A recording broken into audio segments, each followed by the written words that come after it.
વાંકાનેર નગરપાલિકાના ward number 2ના સદસ્ય દ્વારા ભૂગર્ભ ગટરના ઢાંકણા તથા રોડ રસ્તાની રજૂઆતના પગલે ચીફ ઓફિસર દ્વારા પ્રતિક્રિયા અપાઈ.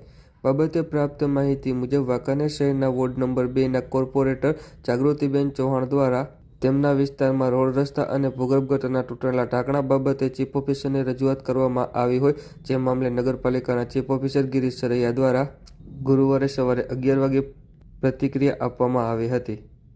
ગિરીશ સરૈયા, ચીફ ઓફિસર વાંકાનેર નગરપાલિકા. વોર્ડ નંબર 2 ની જે રજૂઆત છે એ બાબતે નગરપાલિકા દ્વારા રોડ રિસર્ફેસિંગ ગ્રાન્ટ અન્વયે ટેન્ડર કરેલ છે, વર્ક ઓર્ડર પણ આપેલો છે.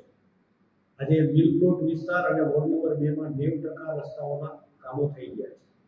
ભૂગર્ભ કુંડીના જે પ્રશ્નો છે એ હેવી વ્હીકલના હિસાબે ઘણી બધી કુંડી તૂટી જતી હોય છે. જેવી ફરિયાદ મળતી હોય એનો નિકાલ થઈ જતો હોય છે.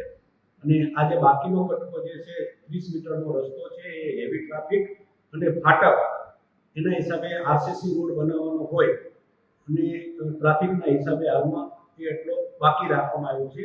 હાલમાં નગરપાલિકા દ્વારા રોડ રિસર્ફેસિંગ માટે ડામર રોડનું ટેન્ડર કરવામાં આવેલ છે અને ડામર રોડ એ કરી અથવા આરસીસી કરવો અને રેલવે અને પોલીસ એની સાથે સંયુક્ત મિટિંગ કર્યા બાદ ટ્રાફિક ડાયવર્ઝન મળશે તો જ એ રોડ સીસી રોડ થઈ શકશે. અન્યથા ડામર કરીને પણ એ રોડનું રિસર્ફેસ અમે કામગીરી કરવાની છે.